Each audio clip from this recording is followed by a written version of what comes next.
Hello friends, welcome to my YouTube channel Bapiji technology YouTube চ্যানেলে আপনাদের স্বাগত। কম্পিউটারের সঙ্গে আমরা অনেক সময় এসএসডি এবং হার্ড ডিস্ক একসঙ্গে ব্যবহার করি বেটার পারফরমেন্স পাওয়ার জন্য। কিন্তু বেটার পারফরমেন্স তখনই পাওয়া যাবে যদি প্রাইমারি এবং সেকেন্ডারি এই দুটি কানেকশন সঠিকভাবে করা যায়। তাহলে এর যে SATA কানেক্টরগুলি রয়েছে এসএসডি বা এইচডিডি, কিভাবে মাদারবোর্ডের সঙ্গে প্রাইমারি এবং সেকেন্ডারিতে যুক্ত করবেন সঠিকভাবে এবং কিভাবে বেটার পারফরমেন্স পাওয়া যায় জানার জন্য শেষ পর্যন্ত ভিডিওটি দেখুন। এই যে চারটি SATA কানেক্টর রয়েছে, চারটি SATA কানেক্টরের মধ্যে SATA 1 এবং SATA 2।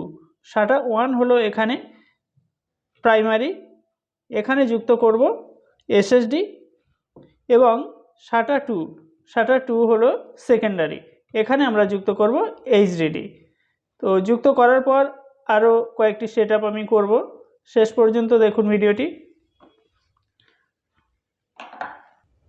SATA 1 এখানে যুক্ত করছি এসএসডি, তার জন্য ডেটা কেবল কানেক্ট করে নিচ্ছি।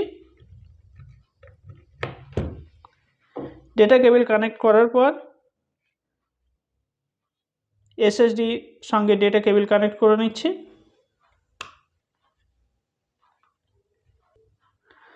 SATA 1-এ যুক্ত করে দিলাম এসএসডি ডেটা কেবল কানেক্ট করেছি, এসএসডি যুক্ত করলাম SATA 1। এইচডিডি যুক্ত করব SATA 2 এর সঙ্গে।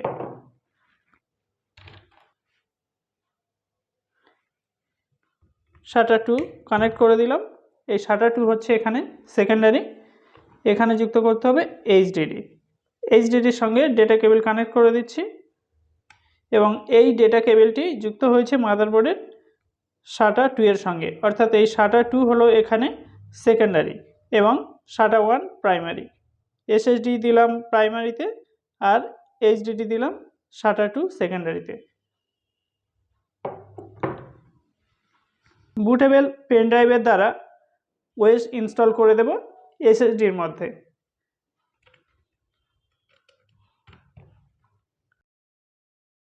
ডেটা কেবল কানেক্ট করার পর পাওয়ার কেবল কানেক্ট করে দেব এইচডিডি এবং এসএসডির সঙ্গে।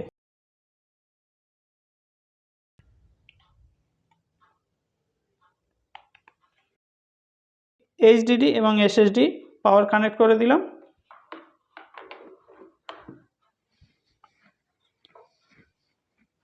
পাওয়ার সুইচ অন করছি, স্টার্ট করছি, ডিলিট কি প্রেস করে বায়োসেটআপ ইউটিলিটিতে যাব। দেখুন এখানে অ্যাডভান্স SATA কনফিগার থেকে দেখে নেব। SATA কনফিগার সিলেক্ট করে এন্টার প্রেস করছি। দেখুন এখানে কনসিস্টেন্ট যে এসএসডি ব্যবহার করেছি, কনসিস্টেন্ট এসএসডি এখানে শো করছে, এবং হার্ড ডিস্ক ড্রাইভ এখানে শো করছে। এই যে উপরের দিকে দেখতে পাচ্ছেন এসএসডি এখানে রয়েছে প্রাইমারি এবং সেকেন্ডারিতে রয়েছে হার্ড ড্রাইভ। এভাবে কানেক্ট করার পর আপনি কম্পিউটার ওএস ইনস্টল করবেন, অথবা ওএস ইনস্টল যদি আপনার আগে থেকে করা থাকে এসএসডির মধ্যে, তাহলে হার্ড ড্রাইভটি এভাবে যুক্ত করবেন। F10 করে সেভ করে নিচ্ছি।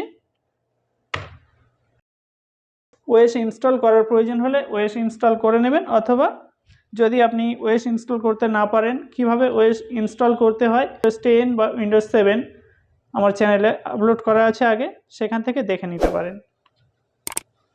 তাহলে এভাবে প্রাইমারি এবং সেকেন্ডারি যুক্ত করার পর আপনারা কম্পিউটারের পারফরমেন্সকে বেটার পেতে পারেন। আজকের ভিডিওটি এ পর্যন্তই। Thanks for watching.